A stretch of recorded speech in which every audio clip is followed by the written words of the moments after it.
Hello there and welcome to ADcraft. Today I'm doing a huge terraforming project in the Mesa, a brand new farm and a fresh expansion area to our steampunk town. So sit down, relax and let's get on with my biggest episode to date. First of all, later on I'm going to need some villagers, so it's time to head over to our villager breeder to see how many we've got stored up.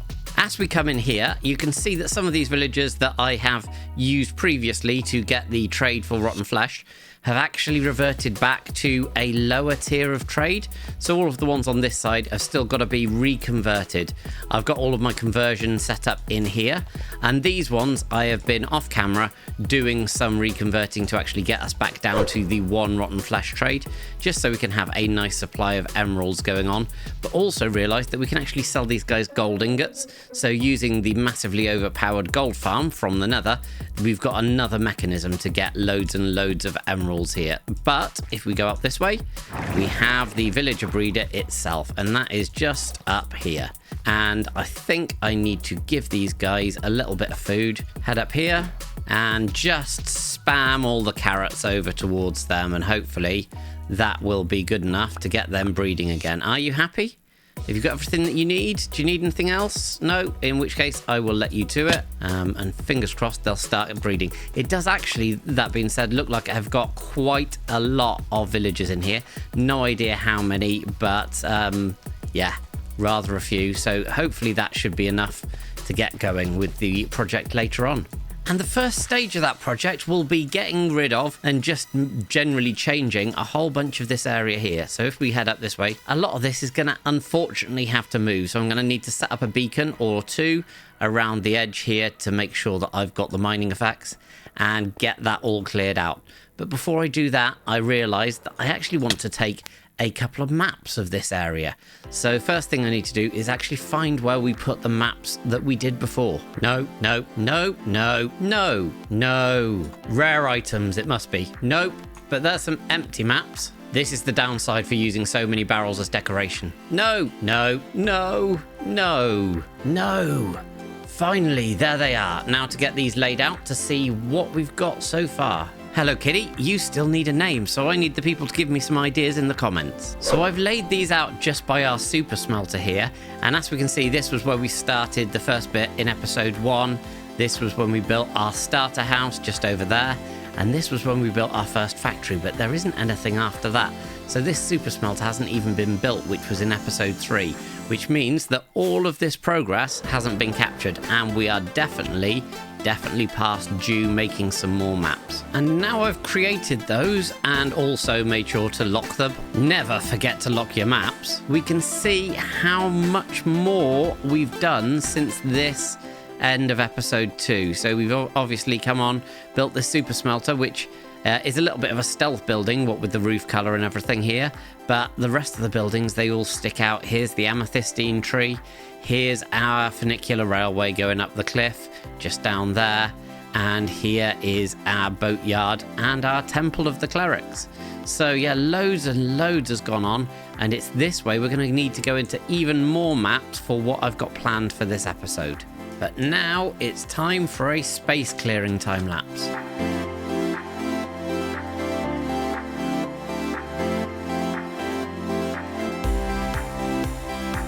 So the main bit of the digging is now complete, and I've just filled in all of the holes. There are a bunch of holes and some caves that I broke through too. Over here, one big one over here that went down and through, and down there's a massive cave system under there, so I had to do a little bit of lighting up. But most of that is now all dug out, and the terracotta has all been stored in the shulker boxes here ready to go. What I'm going to do is I'm going to pave this area. I'm going to have some buildings going around the sides here, and the roadway is going to come through along this way and come up to this point where it's going to be a bridge over, and then there's going to be a tunnel I'm going to build in the future through that section, and this waterway is going to go through here to a water tunnel that is going through this section here. So that's all ready to go. I've started collecting some of the stone and other resources that I'll need in these shulker boxes and chests. Now it's just a case of getting that ready. Much stone placement later, you can see that this is now finished. I've lit all the area up. I finished all of the walls and the pathway coming through with the road that's going to connect up to the bridge here. I've left this dry for now because I've got some other builds and things to go around this side. But yeah, really like how this area is, but this is only scratching the surface, as I am going to be building a huge terraforming project here. I'm going to be building an absolutely massive Mesa cave that's going to be underneath here, supported on some huge Mesa pillars here with a big plateau on top. So I'm going to be embracing the double layer, so there's going to be some stuff under here and some stuff in the future on top, but the first stage will be to get this done. However, I'm not going to do that quite yet, as I've got something else that I want to do. First of all, I've got to go back to the storage system and collect some redstone resources, as I've been looking for a way to get hold of some moss and also some more bone meal for my tree farm over at the village. And I found a brilliant all-in-one bone meal and moss generator by a YouTuber named Chapman. I will post all of the details in the description, of course. So now to collect the resources and get over there ready to build. And here we are back at the village, which has turned into the industrial district really for this place, to actually start the build. And it's really simple. Everything that we need is going to be in these two chests. And I'm going to be using my now completely defunct copper aging space, because of course we've got the automated solution, which is much more effective over at the steampunk area. And I might move some of these builds over to the steampunk area eventually once I've got the space to do so, but for now this is a brilliant place for me to set up this design. So I am gonna go and get building.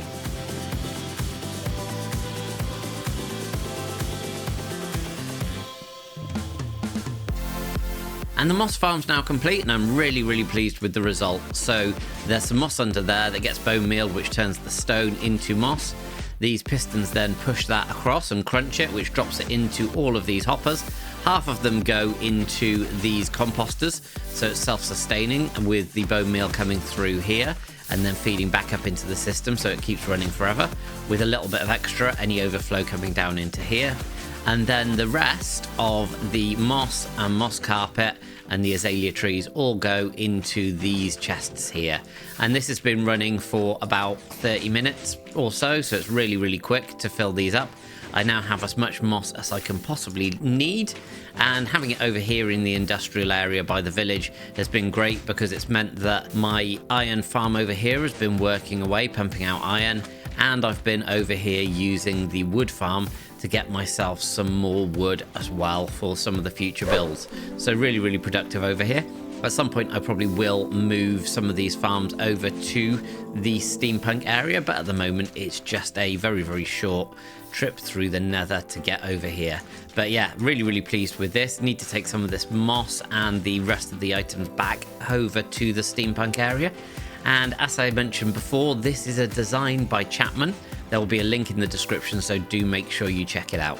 And back over at the new area, my inventory is now fully prepped for the building of this cave stroke mountain stroke plateau that's going to be coming up all the way over here. So this is going to be a big build, and I think it's best to show you in the form of a time lapse.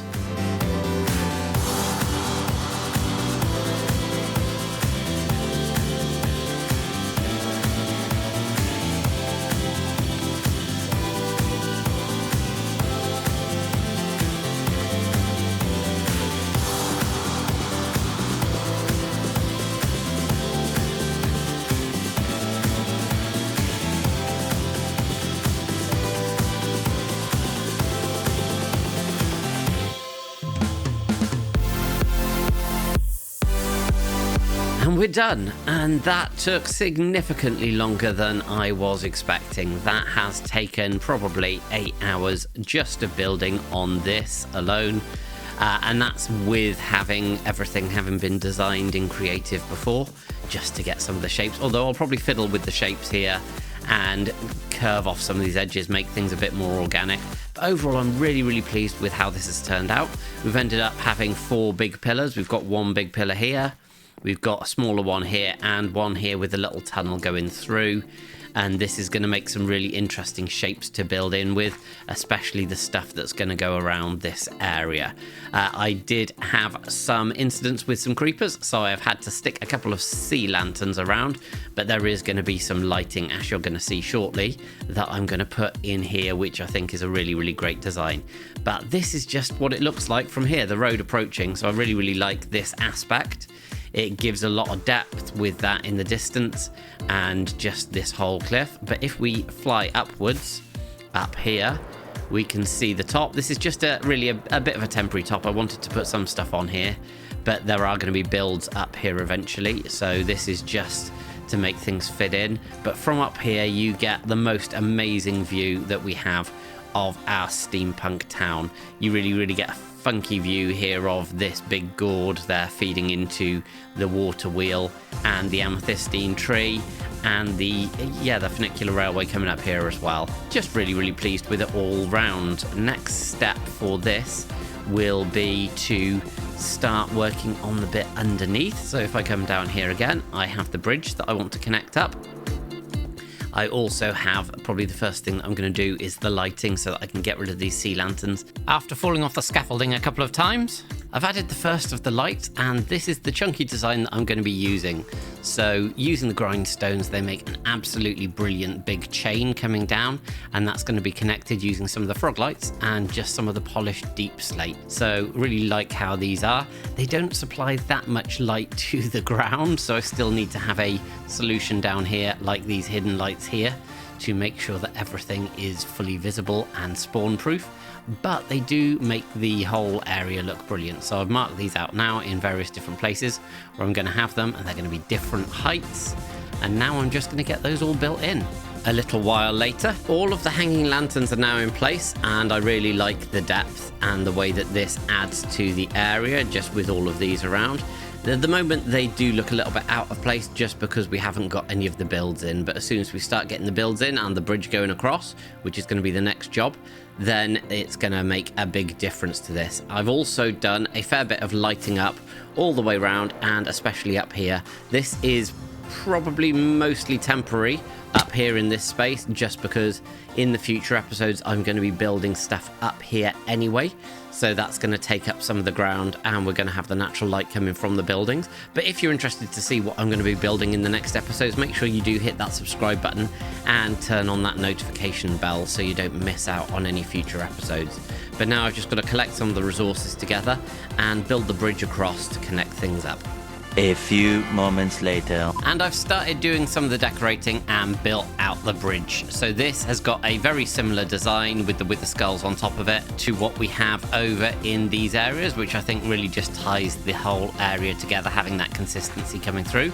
I've also put a giant lava vat, which is going to be connected from the ceiling here with a pipe of lava running down. That adds a little bit more light to the area, but will also feed into a building that we've got down here, as will this little pump. So I've built this pump, and you can see the bubbles because of the soul sand inside, to bring some water up to that same building, which is going to be connected through this little pathway that comes down. As it was a bit of a blank area around here, I wanted to bring us down to the water level, and once we get here you can see that the water level has been added. So I've gone through with buckets and filled all of this in, which again, I think I've probably left some little gaps with the water, but as long as I'm not going to be swimming in here too much. It's mainly just the aesthetics. So I've come through with a load of bone meal as well, and added myself in some corals just in this particular section, just because when you're inside here in the base, you can see out and it looks a lot nicer, and it's been lit up with a lot more of the sea pickles and things. I realised that I hadn't actually taken the bone mealing, which I'd done on that particular area from last episode. I've extended that all the way down through the canal, pretty much to the tunnel that goes along, and I think it looks a lot better. It did take a little while, but it's all for the aesthetics of this place. It just looks nicer now. As you go past, it looked a little bit blank before. So big progress made on this area, and now I've got to put away a lot of these resources because we've just got a whole bunch of nonsense in some of these boxes from where I've been mining out and building, and I've got to start collecting the resources for the actual builds themselves that are going to start coming in this area itself.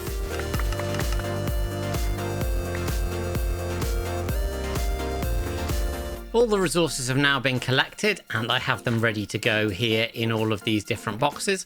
Lots of different bits and pieces to go for the different builds that I've got in this area here. I've also cleared some of the space that I'm going to need because some of these are going to be built into the surrounding cliff that we've just built today. So the next thing is for a time lapse.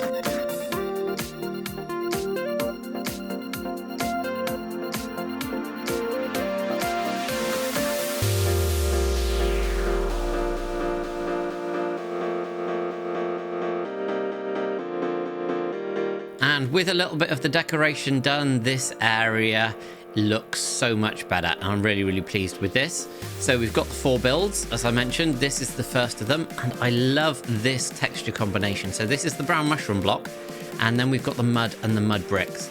And this looks so much like a plastered version of this. You could actually reverse these textures as well and have it so the main bit was in brown mushroom on a building, and then it looked like there were some bits that had worn away if you wanted a worn look. I've got mine the other way around, and also liking the nice colourful roof with the combination of the acacia and the prismarine in here.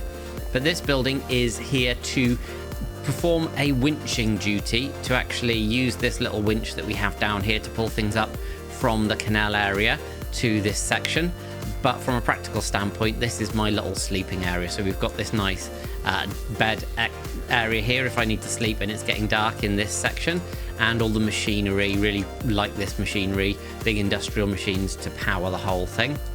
Now coming on to the next build, if we head over this way, we can see that in here we have absolutely nothing. So this build here at the moment is just a casing, as is this one over here as well. So if we have a look inside, these ones are builds that I'm going to be filling up in the next episode, so look out for those. I have got a bit of an idea, one of which being I need somewhere to put the maps, and we're going to be doing a mapping exercise at the end of the episode to bring us up to date on this. So let me know in the comments if you'd like to see a big map room in here, but we do already have some water and then some lava coming into this machine, and this one at an angle, so these angle builds are always a little bit more difficult to do interiors on, but I'm sure I'll come up with something.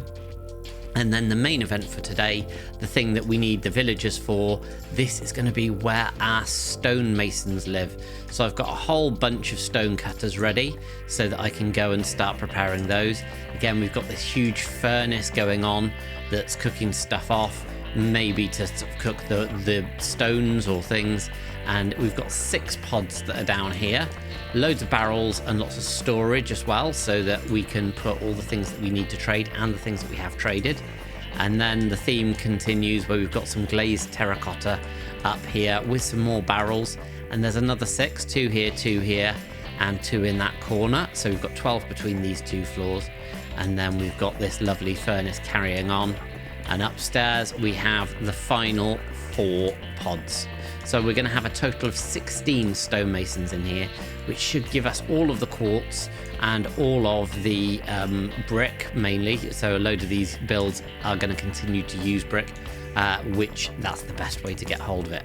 So really like how this is done. Obviously I now need to, whilst all of the materials are going back into the storage system over there, I need to go and start breeding up and also zombifying all of the different stonemasons, and get myself what is going to probably be a very janky looking dirt path with rails to get the actual stonemasons over here once they've been converted. But before we get on to that conversion process and getting that all built, I just wanted to show you that I've actually connected this section of the base up to the nether as well. So we had this little tunnel going into the cliff. There was nothing attached to it at the moment, so I figured I might as well stick a nether portal in there. It's a good way to keep it out of the way, but also mean that I don't have to fly all the way over to my nether portals over there and in the storage room. So I'll probably end up hiding some more nether portals around the place, but that's all connected up inside the nether. And here we are with our villagers ready to head up and get some converted. And the railway line is now done all the way over to our new mason's home, right the way from our villager breeder over here. And I've tried to use, where possible, the existing levers and the land that we've already built up. So this bit here coming through, it just connects up. And I might actually leave some of that railway line there, because, and maybe even make a slightly more permanent one, because I could quite easily come down here underneath and bring the guys out just down here or something and send them up and through. But I'll think about that off camera, as we are now in the process of getting these guys up to the master rank, and also just getting their trades locked in for whatever we need. So I've brought some emeralds over, get this guy to the next level. Here we go, and then we'll send him on his merry way and bring the next guy back and start the process all over again. And the last of our stonemasons is, with one little nudge, now in place. And all I need to do is give him his little workstation, and he will be happy alongside all of his other friends. So now I have some clearing up to do to get rid of this horrible dirt track. And then it's time to do some mapping out.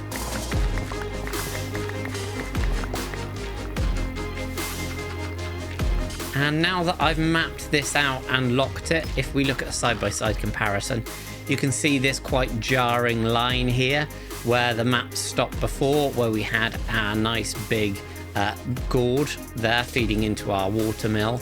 But now you can see how much we've achieved with this lovely bright colourful roof of the building that we've got there that picks up the stuff from the canal, and then the other building here. But most of all, I love how this plateau looks. I think this has come out really, really well, and just shows that it's a massive area that this covers. And all the stuff underneath it as well. I love the sight line of this as we run across here. We'd already created a sight line through all of the things with the crane in front, and the depth as you move through this way. But I think that this adds a brilliant element to the base, an element of verticality and an element of depth there. And some of you will have already noticed I've added some steampunk pipes containing some of the slime going throughout this as well, just to give that extra element of depth. And overall, I think this is probably my favourite area and my favourite build that I've done in the series so far. But do let me know what you think in the comments. If you've got any ideas for what we can put in these two buildings, please do let me know. Hit that like button if you haven't already. Make sure you subscribe as well so you don't miss any future videos. And I'll see you all next time on ADcraft.